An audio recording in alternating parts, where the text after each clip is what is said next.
Okay, hey guys, we're back with Chris Washburn. He's going to go over that big hand he had in at the HCL with Phil Ivey and Garrett Adelstein. Yeah, unfortunately, our Zoom it cut off at 40 minutes of the recording. So hopefully, if you like this podcast, you subscribe, get more followers, listeners. That way, Micah can get enough money to upgrade to the better Zoom where it doesn't cut off the audio recording. Uh, Correct. Sorry anyhow, about so that. where I'm we're, new to we're Zoom, so that's all right. You'll look back years from now and be when you're a millionaire from your podcasting and be like, oh, I remember that. exactly. Anyhow, we've got the second part here. I was in the middle of talking about the experience of playing in that big game, and I talked about how I was short stack and needing to get a win or needing to get some luck. So the biggest hand I played, I was right around even most of the time for the first couple hours, I would say. Yeah, plus or minus 10, 20K, which I guess is a lot, but in terms of that, I mean, that's only 10, 20% fluctuation of your buying. So in that term, no. Was up slightly, a couple thousand, got to the hand where I was on the button with Queen 8 of diamonds, and it folded to me. And any other poker game I've ever played, and if it's folded to me on the button with Queen 8 of diamonds, I mean, I think that's a pretty standard raise. I know I play pretty aggressive. I'm raising that for sure.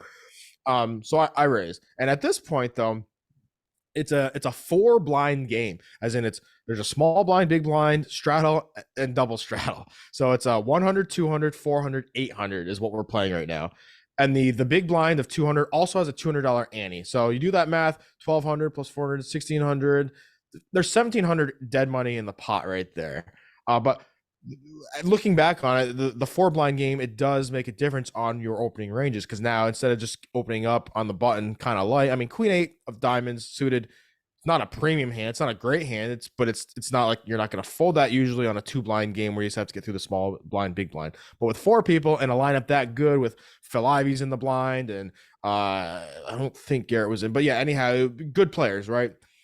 There's a lot of the people when I did analysis afterwards are like, oh, maybe that's considering a fold, given that I was short stack, given that I had to pick my spots there. Anyhow, the way the hand plays out, I open up this time. The standard opening, I believe, was 2,400. So I made it like 2,200, 23, 24, 25 in that range. Open up on the button. One person calls, and then Dustin, the guy, I think he is in the third straddle. He's in the double or the first straddle. I apologize for not knowing these details. I hate when people do hand histories and they can't do that, and I'm doing that right now. He three bets, but it's a small three bet. It's only to like 6,500. So it's like it's only 1.5x more. I'm on the button.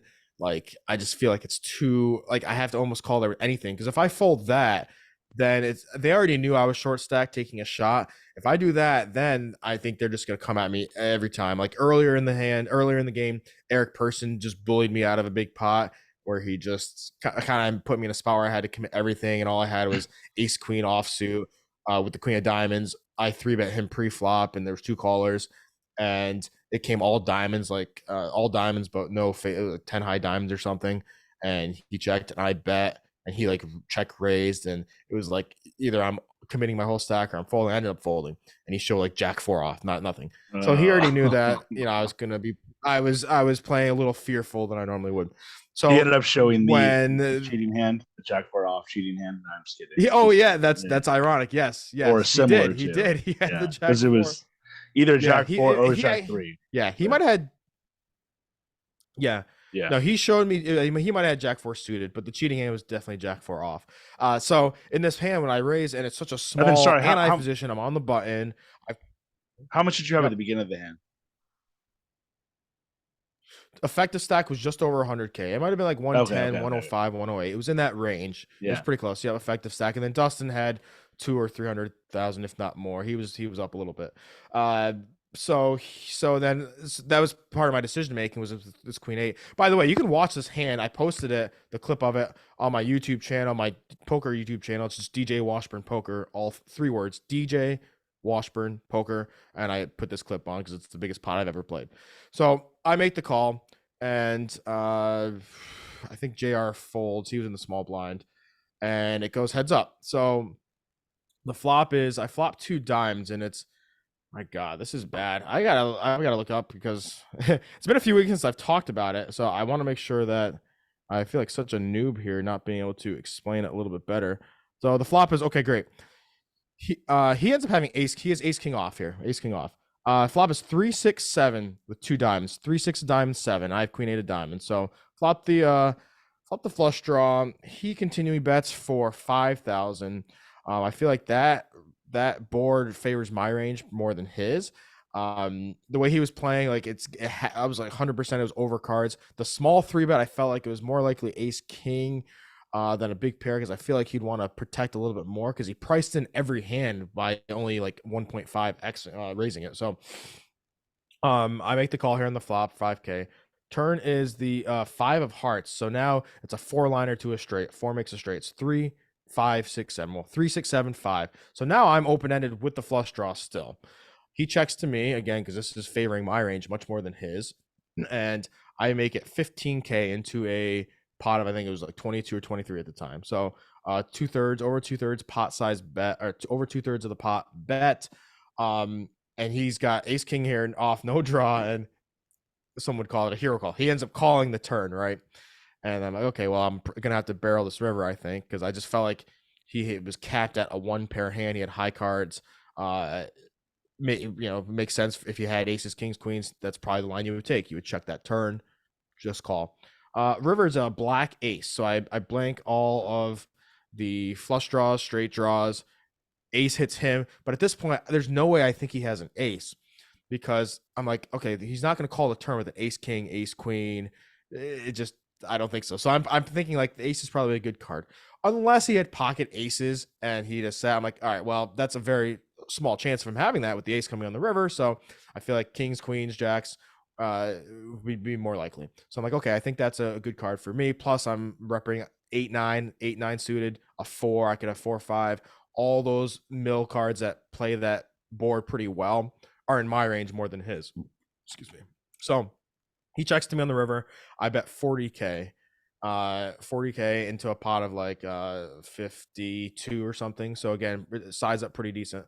And he thinks about it, uses one of his time chips, a minute extension, and ends up calling with his ace. And if obviously it's good, I have queen high, nothing, and I say you're good, muck. So yeah, that was the $137,000 pot. Not how I thought it was going to go. I honestly thought I was going to win it because it just made sense. But then again, he made the right call on the turn. He calls a pretty big bet with ace king, ace high, and then gets a really favorable river. Like if that he hasn't hit an ace, I'm probably winning that hand. And after, I'm always into feedback and constructive criticism, because there's so many people that are way better at poker than me that I'm friends with, that I always do run over hand histories and whatnot. Because when it comes to like a lot of the technical, the GTO stuff, is that I don't study poker like that. I know a little bit. I stay in, but I'm more of a social type of player, and I'm not here in the lab. I don't have all the charts memorized. So there's a lot of friends I do that do know that stuff, the more the GTO technical stuff. So I sent that hand to them, and they all liked the line. Some people said maybe bet a little less on the turn, bet more on the river. But overall, I think the biggest probably on the hand, what I could have done differently, or the biggest area where they said, hey, this might have helped you, was just folding pre-flop, because of what I talked about a second ago about the 4 blinds, having to get through all those players. It's a different dynamic. It's doubled, and with all the money in the pot, even more incentive for people to play at me, and knowing that I was playing scared and short, that I should not be putting myself with a marginal hand in that position.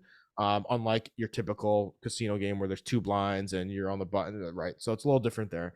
So I think that was it. But they said if I'm going to choose to play the hand like that, once I'm 3-bet pre-flop, it's such a small amount, I almost have to call. And then they like the line on the flop, the turn, the river, but just he got a good card and he made a good read. So that was that hand. So yeah, any questions, thoughts about that one? Again, you can watch that on my YouTube channel, DJ Washburn Poker. It's a clip on there. Yeah, I definitely want to watch it, and I'm definitely no expert. I mean, to me, it sounds like you played it fine. I think that once, just the way that I play, obviously it would be different with 100,000 in front of me, but like just the way that Yeah. I play, as soon as I seen, if I was playing like 1-2, no limit or whatever at the casino, as soon as I saw the flop with the 2 diamonds, I probably would have just been like, yeah, I'm going with it. You know what I mean? And maybe just like bomb the Yeah. flop or something. But obviously, like you said, I don't even think that's the correct way to play. I think he played it fine. And I'm pretty sure that queen 8 diamonds on the button is probably a GTO raise. You know what I mean? Like if everyone folds to you. It So is yeah, against two blinds. Yeah, in a nine-handed game, say, so there's two blinds in the nine-handed game. Six people fold. There's three people left in the hand. 100%. In this structure, though, there was only eight-handed. Uh, Three people fold, and then there's still four blinds. So less than half. So you're still trying to get through more than half the table versus trying to get through two people compared to nine, right? So thinking again, I've never really played a four blind structure game like that. So that's something that I didn't think about till after when I was talking to some of my smart poker friends where they're like, oh, in these situations, I think the charts, the opening ranges are a little different given my situation. If I was sitting there with 500K with, multiple bullets to fire, then yes, certainly, because I can play with I can do that a little bit more. But my situation, so yeah, but I was definitely on the mindset of like, oh yeah, I'm gonna play this just like I would at my regular 5-10 game here at the casino, right? So yeah, yeah, it's such a complicated game because things change just all the time, and like stuff where I'm like, oh, I would normally do this or that. It's like something small changes up in the hand, and it's a crazy, different thing. right? Yeah, I mean, it's a Especially tough live. game. Yeah, Yeah, especially live, especially when you're playing at stakes you're not used to playing at, playing with some of the best in the world, and then throw the cameras on there with a record amount of viewers. So one thing I've learned with playing on poker or playing on stream is that the cameras definitely change a lot of the action and the way people think. I like the cameras because I just like the excitement, the exhilaration. When I'm on these shows, I definitely want to put on a show, so I play more hands. I do some more goofy things that I wouldn't do if I was just strictly trying to win. Um, but yeah, definitely people play different. They don't want to be embarrassed. They don't want to be bluffed, so they will call lighter. And I've learned that they will do things where it just protects them because they know that every action they do is under a microscope and it can be seen. So, as you know, and any poker players know, egos are very, very huge in the poker industry, and a lot of them out there. And so that does play a role and something to think about if you ever play on stream of not only how you should respond and act, but also how your opponents what they are doing because of a lot of those factors. And a lot of these streams I played on, we will play afterwards when those cameras go off. And actually, my win rate after the stream is better than it is on the stream. Uh, like if you looked up, I think there's some websites where you can go look up like what my results are. And before this one, I was around like a break even play. But obviously, with the losing the 100K, not playing games like that, now I'm a losing player on that on Hustler. But before that, I was like break even or up a little bit. But I keep all my personal stats tracked, so I was certainly up more than that. And a lot of it was because of the off stream stuff, and because people start playing differently there. Um, whether it's they're stuck and then when they're stuck and the cameras go off, they're into gamble more because they want to get unstuck and they don't have to worry about being embarrassed like doing something silly on camera. So then it just gets a little bit more juicier, spicier. People changed. So yeah, it's just a different vibe, and it can change real quick like that when the cameras go off. So yeah, it's just something to think about. yeah. In terms of money, making money, like, are you an overall winning player? Like, is that part of your income? I guess would be poker, or you said it's Sure. mainly the DJ, but Yeah, good question. Yeah. For me, poker has still been it currently is a hobby, and yes, I am a winning player. I tracked all my stats throughout the last few years, so I can tell you like what my win rate is at a 1-2 game, what my win rate is at 2-5 games, stream games, etc. So yes, I've been fortunate enough to be a winning player. Even though, well, so I kind of was a poker pro for a small amount of time. That was after college. I graduated in 2008, and I moved out to Vegas for a summer with a few friends, and just played poker and did that, grinded it out. Had no big life changing scores. I mean, made enough to live. I ain't go broke. Made enough to live and live a decent life, but nothing like to run home about where I'm like, oh, I'm gonna do this forever. No, ended up getting a job in the back in Ithaca in the bar industry business where I got into the college bar nightclub scene. That's kind of where I got into DJing, and so I've been in the bar industry, managing it, running a big college bar club, DJing, running my own DJ company, pretty much since. So that's my main income. I don't manage college bars anymore. I stopped that in about 2015 when I went DJing full time, and so that's my main thing. I also have my real estate license, so I do some real estate stuff, some other investing, own a few other real estate property investments, uh, invested in some other businesses. So I would say first that I'm more of an entrepreneur, business person, DJ pro. That's where most of my career's my income stuff comes from. And poker is just the side hobby where, yeah, it is extra income. Um, but I'm not there to like grind it out and always just try to make money because I need that money to live. It's more like, okay, great. If I have something, if I do well, maybe I'll buy an extra toy or something, and or take some shots at an Ivy game, that type of thing. So yeah, that's how poker income affects my life. Yeah, I look at it as if you can play and have fun and you're winning even a little bit, then it's kind of like a win-win situation. Even it doesn't have to be a ton, as long as you're not losing a ton. I think it's a great game to play, unless you have 100%, a hundred ton. But percent. yeah, Yeah, 100% true. Yeah, and especially too when it comes to like these hustler games, is that kind of one of my mentalities. Like, sure, I definitely want to win, and it's great. I certainly don't want to lose. But if I broke even on those games, that to me still feels like a win because of what it's done for. First, the enjoyment. Like, I enjoy that. I love being in front of crowds. I love entertaining. I mean, that's what I do. So like, I like the excitement of the cameras, the viewers, but also the what it's done for my branding, my imaging.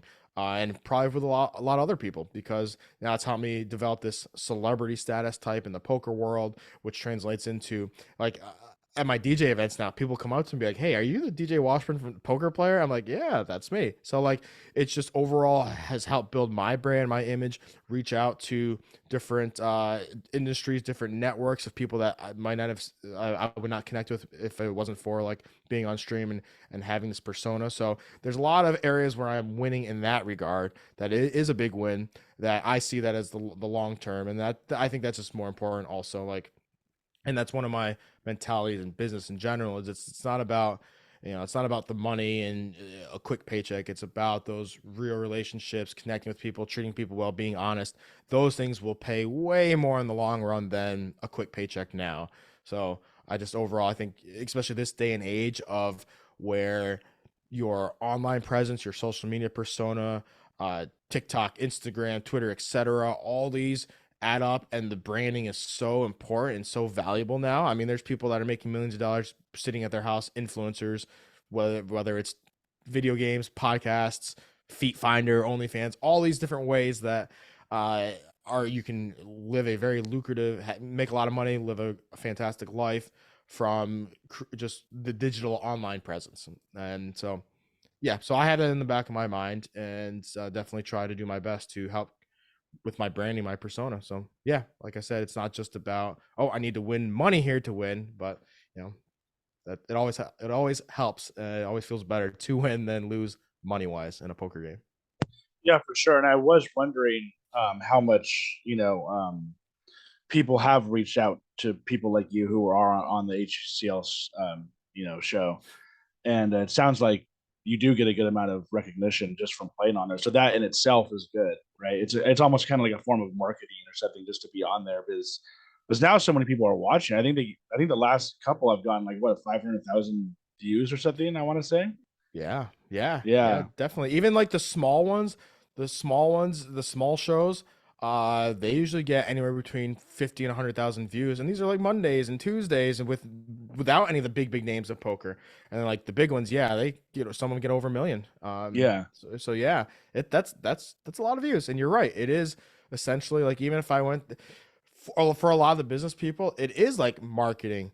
But you have the opportunity to win money if you're a decent poker player. And I would yeah, say that the great thing about these hustler lineups, as well as a lot of the games I play in, especially the Max Payne Mondays, is that they are rather softer lineups. Where me not being a pro, but having a pretty good understanding, being a winning player throughout, is that I will usually have an advantage over a decent amount of the players. Um, if I chose to try to play like my A game every time, just try to win money, which oftentimes I don't usually do because I want it to be more engaging and fun. Um, but because when they make these lineups, they want they don't no one wants to go watch 10 or 9 GTO poker players with their hoods down, not saying anything, taking forever to make decisions and trying to play perfect by the books. No, that's not fun. They want a diverse group of characters. They want people splashing around, and it's so that's important, and that's why you tend to have a lot more like non-professionals that are business owners, film directors, models, other influencers, video game streamers that play and just make it more enjoyable and fun to watch. So I think that's important, and one of the keys that to get on the show. First, it's tough to get on, but if you can get on, you gotta have that in your awareness. If you're not a big name, if you're not a like, yes, the YouTubers like Mariano, Rampage, some of the professional poker players that are really good and play to win, they have a big following, so it's different. They have different rules. Whereas someone that I'm not one of those people, so for me to hold my spot and be invited back and be a valuable asset, I have to do it with my personality, my play, uh, my costumes, things like that, that overall make me value of some sort. Because I'm not a female model either, which they have, because there's a lack of women in the poker world. Uh, that's something that gives them an advantage to get on as well. So yeah. Yep. Yeah, and in a way, going back to like the cheating thing, I think that in a way it looks bad. I think because some women might be like, oh, they're being sexist or whatever. And I don't want to play poker, but I think in a way it's also good for the game or show because they're getting so many eyes on it now. And even though cheating obviously is, cheating and stealing are obviously bad things, I think that there is a certain amount of like excitement or lure, you know what I mean? Where it's like, oh, there's like some shady stuff going on in this game. What's going on? I want to like check it out. So I think Yeah. in a way that's almost maybe going to be better for the game, maybe going to be better for the channel. You know what I mean? we yeah, long term we will see. Yeah, you were just saying how people like that kind of like, ooh, what's going on? Ooh, is this dirty? What's happening here? It's like That's why, drama. exactly. That's why crime shows. That's why things like the Jersey Shore. That's why Yeah. people like watching train wrecks, like, because that draws people in, and that's exactly what is going on here.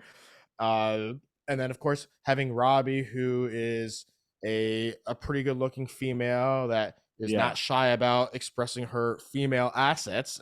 If you look at her pictures or watch the video, you know what I'm talking about, right? She did that on purpose, obviously. I think that's Uh, part of the reason why it got so big is because she's a pretty female, and then you got Garrett, who's a good looking guy, and they're kind of going at it. and he's, yeah, known as many as the goat of cash game poker on stream. So Yeah, you had that. So you were talking about earlier, last question was how it's almost like marketing for people, business people, to do it.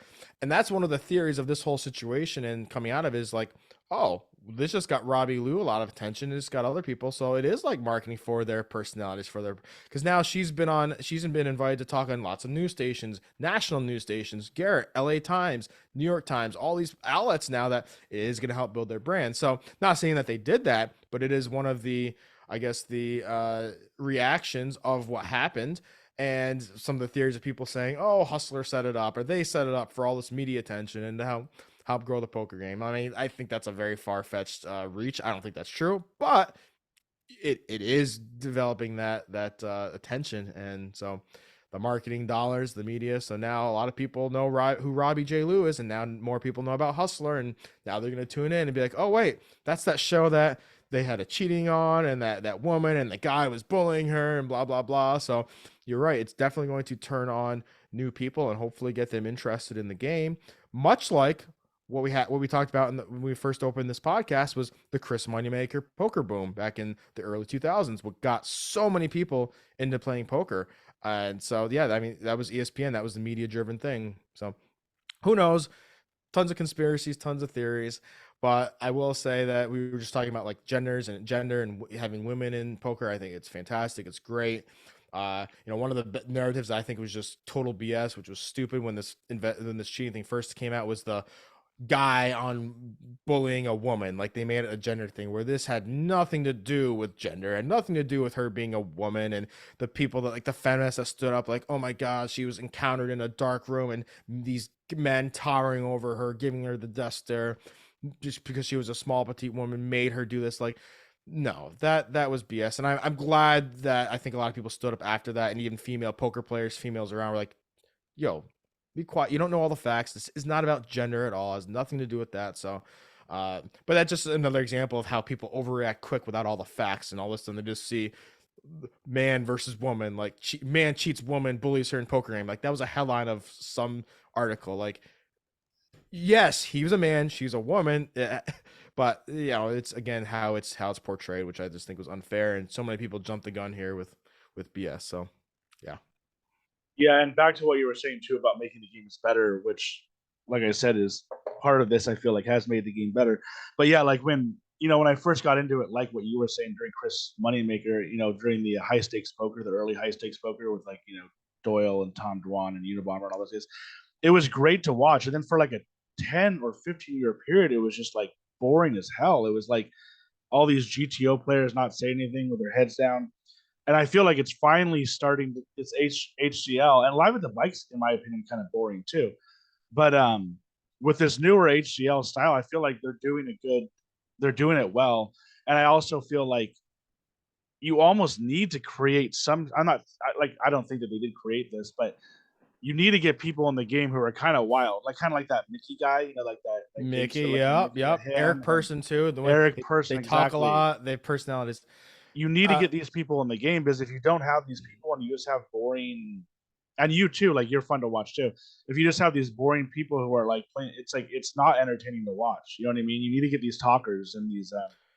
100%, and I'm glad Yeah, you just talked about that, like after the poker boom. And so like from like 2004 to 2011, that's kind of the cutoff point, because that's when Black Friday happened. They shut down online poker in the US.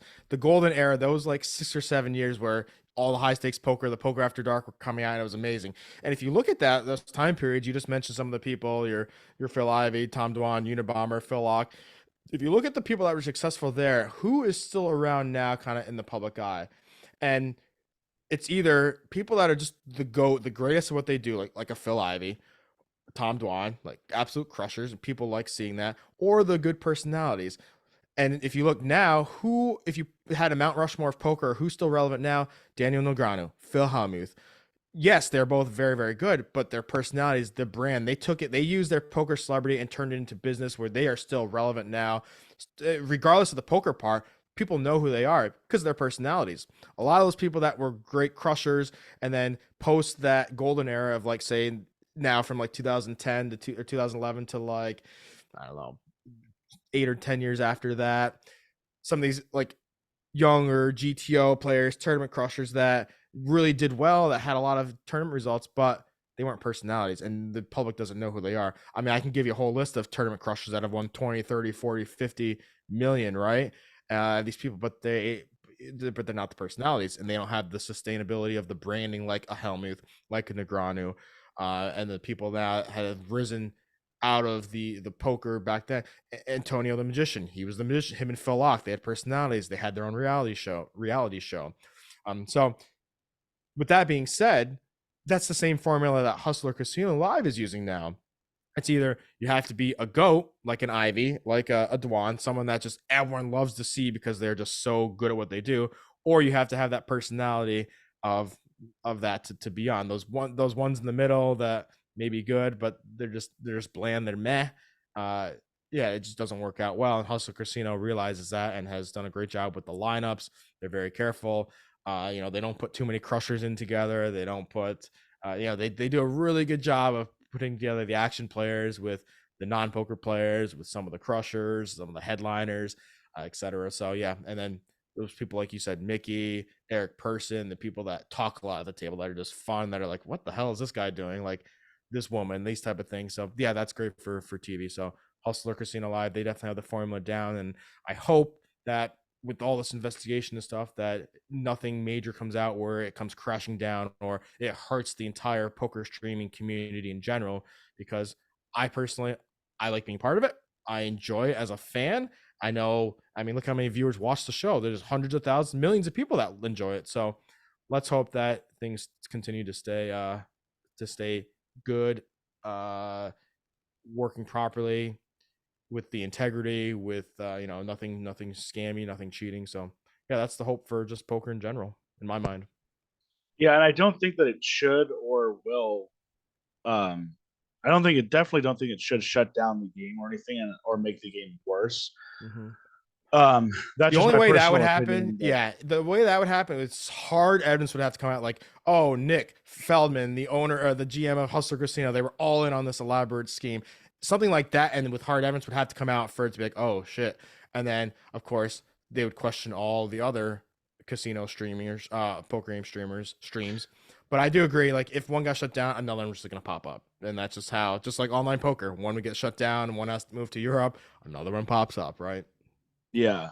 And it's like there's there could I know it's easier I guess in this situation for there to be cheating because people can like actually see the cards in the back room, but it's like there can be cheating anywhere. That's just something that you have to accept. Like there can be three guys at like a regular poker table with their phones texting each other their cards, or like try like signaling what to do or whatever. So I mean, it's just something that you have to accept. And I play on I'm not playing online recently, but I was playing online, and who knows what's going on online. Yeah. But yeah, I said we have like 10 minutes left or less, but I just want to ask you a couple quick questions, and then Yep. we We'll can end wrap it. it up. So, Sounds good. first of all, who do you think the best player at HCL is?